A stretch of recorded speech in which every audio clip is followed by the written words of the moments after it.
If you're thinking about moving to Raleigh, North Carolina, it's not the decision to move that's difficult, it's figuring out where to start. There's a series of steps that you need to take in the right order to make it a smooth transition for you and your family, but a lot of people mess this up. They go out of order, they skip a few steps, and by the time they realize that they've done this, it's too late. We see this all the time with our relocation clients, so trust me, you are going to want to take a pen and a paper, pause when necessary, and take notes. Now let's get into step number 1. Now this is going to be the most obvious, but hear me out. The very first step you should be focusing on is figuring out your time frame. Now I'm not talking about before you decide if you want to move to Raleigh. Hopefully you're watching the videos, you've done some research, you know that Raleigh is the place that you want to be. We need to go straight to your timeline before you think about the house or anything else. They do what we're all guilty of and they skip straight to the fun part, which is looking at houses, and they start finding some great options, they fall in love, and then quickly realize they have no means to get that house because they haven't gone through the steps in the right order. They haven't talked to a lender, they haven't found a great agent,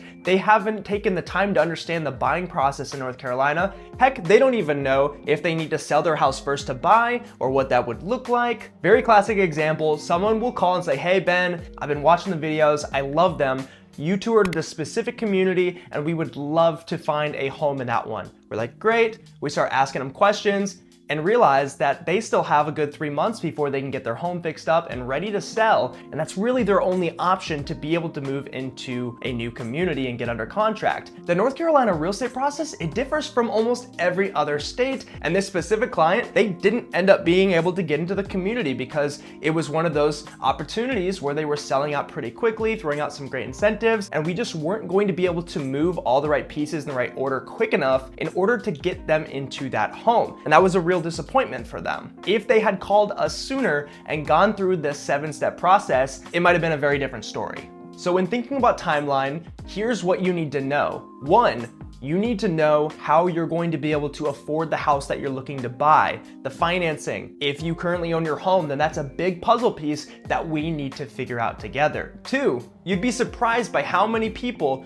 do not have the job lined up. And maybe they're high income earners in another state. Oftentimes someone will reach out and say, "Hey, I'm 12 to 16 months out. There's this community I'd really love to get under contract, so I know where I'm gonna be when I get there." And the problem is, we really need a job offer letter or a job transfer letter from the company with salary and starting date information to even get a lender to approve you at all. And that's really difficult to do any more than a few months before you make the transition. Before you move to Raleigh, you need to understand the true cost of living and what the trade-offs are between the different suburbs here. Now, we've made some detailed videos about that here on the channel, but just know that looking at Zillow and seeing what houses go for or doing some quick Google searches is not going to give you the most accurate picture of the financial trade-offs between different places to live. And it is really, really easy to skip this step and go straight to what are the best places to live. So a lot of people who call us will say, "Hey, we've done some researching. Cary sounds like the best." That's what everyone says online. And I'm not even here to debate that. But they haven't even actually thought about what a houses cost. Do I have enough for a down payment on a house in Cary? How much house am I getting for the price in Cary? They haven't gone to that extreme and really understood the cost implications to their budget and their wallet, but also the trade-offs. Maybe there's another suburb that's nearby that's going to get them more house for the money. It's still gonna check all their boxes, maybe even has lower property taxes. And until you do that research, you're really not going to know. And so what most people do is they skip straight to, just like we skip straight to finding the house, they skip straight to finding the suburb or the neighborhood based on feels and based on popularity. And they just completely pass over, the reality of here's how much things cost, here's the differences. And so a big part of my job is to work with people to help them see alternatives that might be a better fit. And a lot of times they're already so emotionally attached to I need to be in this area, it's really hard to bring reason into that conversation at that point. So I like to go straight from time frame to here's what my budget is, here's how much I'm willing to drive, here's how much I'm willing to spend in my car and on gas, here's how much I'm willing to spend on my monthly payment and how much I have reserved for a down payment. We really have to think about all these things, before we get attached to neighborhoods, and especially before we get attached to specific houses. Because I'll also get the exact opposite call where someone calls and says, hey, I know I need a low monthly payment. I just want the cheapest place possible. You know, they might go out to Clayton or some of our outer suburbs that, again, I'm not hating on them, but you know, the house prices are super cheap. You can get new construction for really dirt cheap compared to the rest of the triangle. But what they haven't thought about yet is that 45-minute to an hour commute. I mean, your time's worth something, your gas is worth something. Not to mention, we do have to also look at the hidden cost of living in suburbs that literally no one talks about, which is the appreciation of your home. This is something that I focus on heavily with my clients, and you'd be surprised just by how many people never even thought about this once in their life. And that is, when you are buying a house, it is an investment. And I'm not saying it's investment first, but when you go to sell it in the future, whether that's 2, 5, 7, or 30 years down the line, ideally, I'm sure you want it to be worth more than you bought it for. And what's happening right now is within the last few years, people who have moved into these really, really cheap suburbs that were doing really well because of affordability issues past COVID, with the rates raising, now they're starting to try to sell their houses and realizing home values have stayed flat or even slightly negative, and they're underwater on their brand new construction house. So there is a trade-off to be made when you go to affordable or when you go to expensive. And so the biggest thing I encourage you to do is to have a comprehensive understanding of what those trade-offs are going to be before we make it any further in the process. Okay, if you're with me so far, hi, I'm Benjamin Carver, and if you're thinking about making a move to the Raleigh area and you want expert guidance on finding the perfect place to call home, then reach out to the number at the bottom of the screen. You can scan that QR code or click the link in the description. I'd love to set up a time to chat with you. Okay, step 3. This is where we're really starting to build that foundation.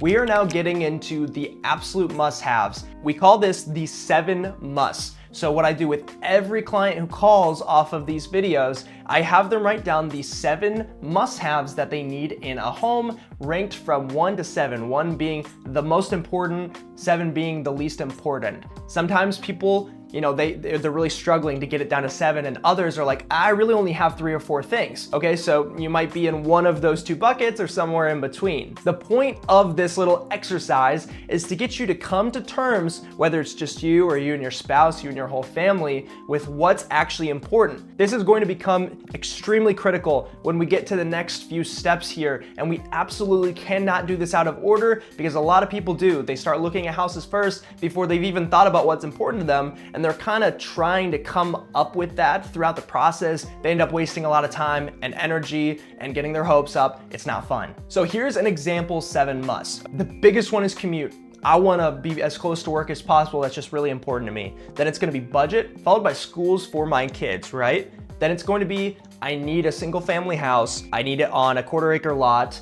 I want to have a pool in the community, and I do want it to appreciate well. That's gonna be my 7 musts in order, okay? Now, when we get to a future step where we're actually looking at houses, here is what the goal is going to be. There is no such thing as a perfect house. If you come to me with unlimited budget, then maybe I'll rescind what I just said there. But unless that's the case, which it isn't for most people, then we're really looking to find a nearly perfect house, and that I would define as 5 out of the 7 must-haves. So if we're walking a house and we're able to check off 5 of those, then that is considered an offer-worthy house. It may not have every single thing you wanted, but it's checking enough of the boxes that it's definitely worth moving forward on. Now, if it's a 6, even better. That is a great house, and I would highly encourage you to not let that one remaining box be the reason that you don't consider an offer. And if we see all 7, then we need to be ready to write an offer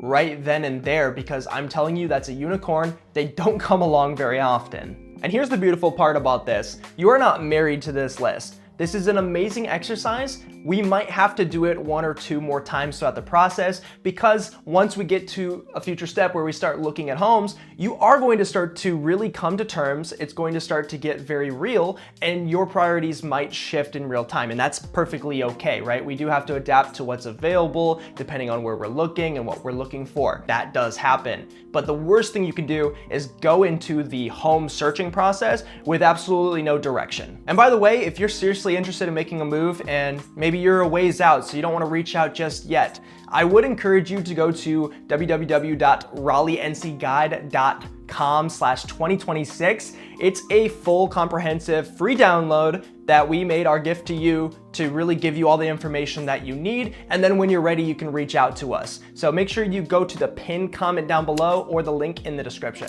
Okay, step 4. This honestly could be at the beginning of the process. You definitely do not want it at the end of the process, and that is to build your team out. And I understand why people push this off and really hold off on deciding this person's gonna be my agent and this person's gonna be my lender, because the tendency is to wait until you've already found the house, or at least you're dangerously close, because you don't wanna waste people's time. I get it. And what's nice about steps 1 through 3 is you can really do that on your own timeline and do that preliminary decision making and thinking. And then by the time you get to step 4, you already have a good sense of what you want. Now what you need is clarity and direction. You need somebody to look over, your timeline, your story, your must-haves, and make sure that it actually is realistic. I talk to a lot of people that fully good intentioned, but their expectations just don't match reality. And that's a tough conversation, but a conversation that needs to be had. And then there's others that call in and their expectations they think might be unrealistic. I'm able to confirm that they are on the right track, they're looking in the right place,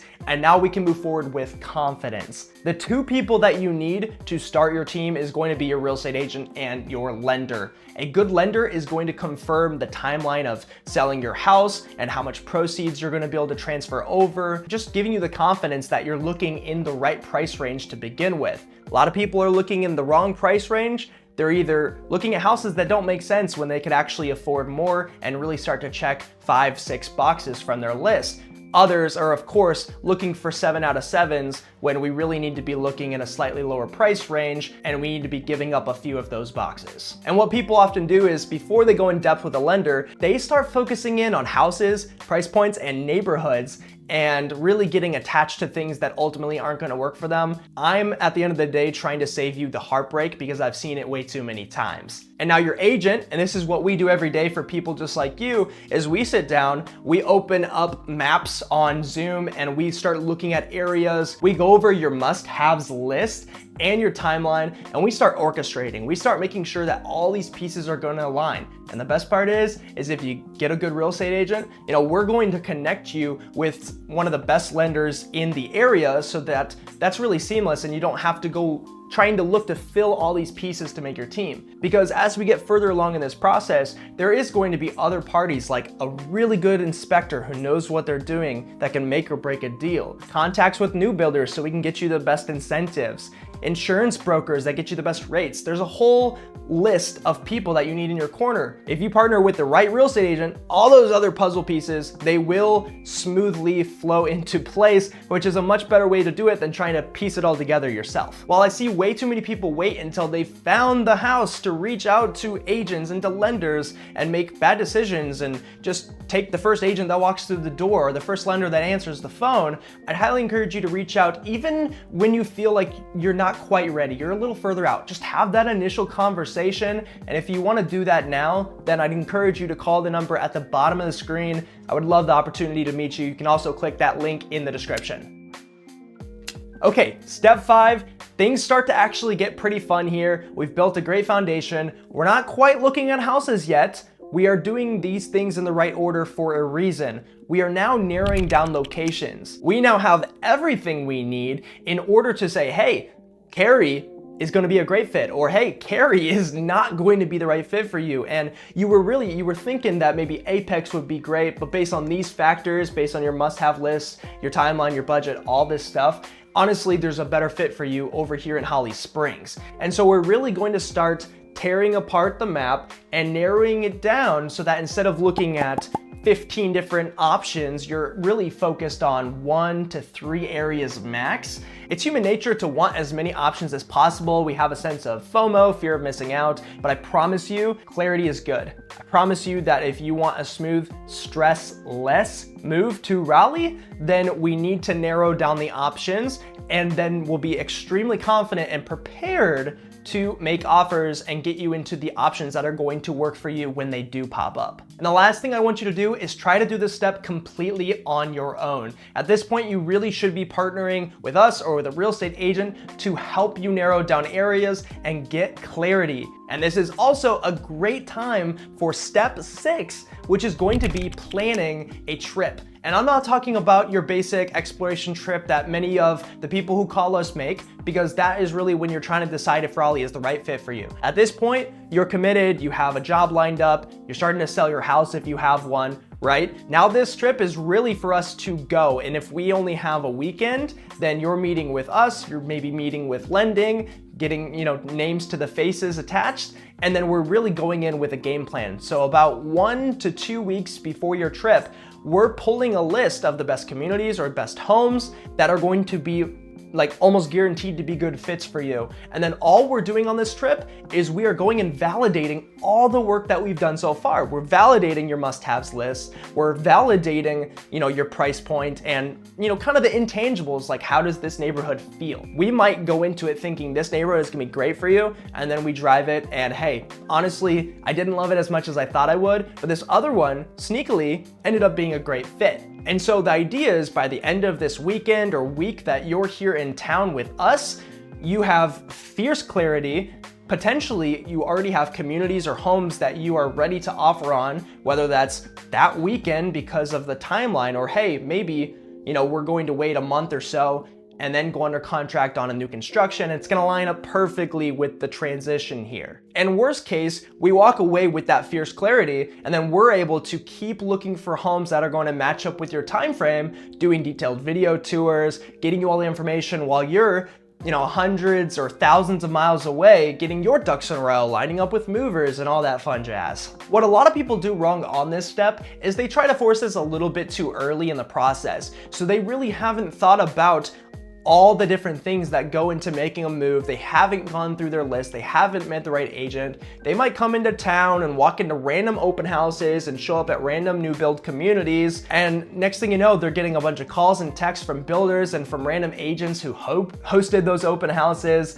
And they walk away just feeling a little confused because, they drove around and they saw a lot of stuff, but they really didn't get the clarity of here's how it all connects, here's where I should be looking. So the exploration trip, it's fine to be a little bit adventurous and not have a plan. But when we get to this point and we've done all the preliminary work, this needs to be a very focused and intentional trip. And that's exactly what we work with our clients leading up to it to make sure that it's the best use of your time. And if we've done all the right steps so far in the process, we stuck to it, we didn't skip around, then step 7 is going to be very, very smooth. And this is finally writing offers. Okay, at this point, we have really great options. We have a strong feel of where you should be looking and at what. We know the time frame, all the questions, all the puzzle pieces about the process, what it looks like. It's all taken care of. At this point, you found options you're excited about,